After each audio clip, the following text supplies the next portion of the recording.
ఏదైతే ఈరోజు మన జనసేన పార్టీ అధ్యక్షుల వారు ఏదైతే కమిటీ ఇచ్చారో ఆ కమిటీకి నేను నాకేం జరిగిందో పూర్తి వివరణ ఇవ్వడం జరిగింది. అదేవిధంగా పార్టీ అధ్యక్షులు గౌరవ శ్రీ పవన్ కళ్యాణ్ గారు,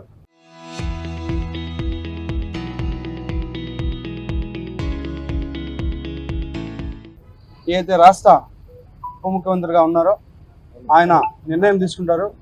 ఆయన నిర్ణయం తీసుకున్న తర్వాత నేను మళ్ళీ మరొక మారి ప్రెస్ మీట్ పెట్టి ఇంకా పూర్తిగా క్లారిటీ ఇస్తా అని చెప్పి మీడియా మిత్రులందరికీ తెలియజేస్తాను.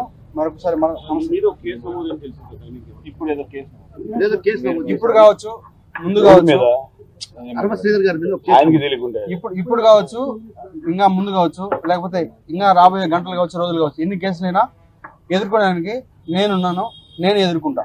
వాళ్ళు 100 కేసులు పెట్టినా కూడా నేను వాళ్ళు క్లారిటీగా విత్ పిన్ టు పిన్ ఇప్పుడు ఏదైతే కమిటీకి ఇచ్చానో అదే విధంగా నేను మళ్ళా కోర్టుకు కావచ్చు, లేకపోతే ఇంకేదైనా కమిటీకి కావచ్చు, చట్టపరంగానే నిర్ణయాలు తీసుకోవాలని చెప్పి నేను ఈరోజు మీ మీడియా మిత్రులందరికీ తెలియజేస్తాను. ప్రజలకి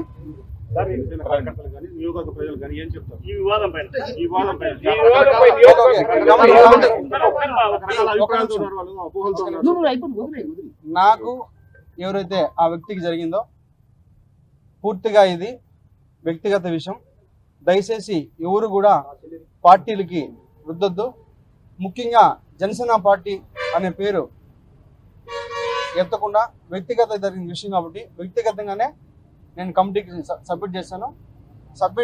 కమిటీ ఏదైతే మన పార్టీకి చెప్తుందో అదే విధంగా పార్టీ కూడా నాకు చెప్తారో ఆ చెప్పిన విధానం తర్వాతే నేను ముందుకెళ్తాను. సరే, ఇది ప్రజాబాహుళ్యం కాదా? ఒక నిమిషం ఇది ప్రజాబాహుళ్యం కాదా?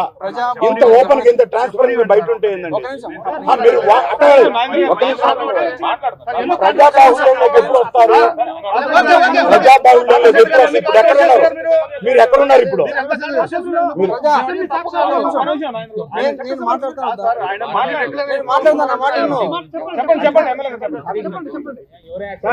ఎప్పుడైతే కమిటీ నుంచి పార్టీ నుంచి ఆదేశాలు వస్తాయో మరి అప్పుడే నేను ప్రజల్లోకి వస్తాను. నిజమా కాదని మీరు చూసారు. దానికి కూడా నేను కమిటీకి ఒక క్లారిటీ ఇచ్చాను, ప్రూఫ్స్ కూడా సబ్మిట్ చేశాను. కమిటీ ఏదైతే డెసిషన్ తీసుకున్న తర్వాతే మళ్ళీ నేను ఒకసారి ప్రెస్ మీట్ పెట్టి ప్రతి ఒక్క మీడియా మిత్రుడికి నేను విడమర్చి విత్ ప్రూఫ్స్ తో కూడా మళ్ళీ సబ్మిట్ చేస్తాను. చరిత్ర సృష్టించినోడు ఇప్పుడు ఆ చరిత్రని తిరగరాయబోతున్నాడు. అబద్ధాల గోడల్ని బద్దలు కొట్టి నిజాలను రాగా మీ ముందుంచబోతున్నాడు. నిజమైన వార్తల కోసం వెంటనే డౌన్లోడ్ చేసుకోండి రా యాప్ని.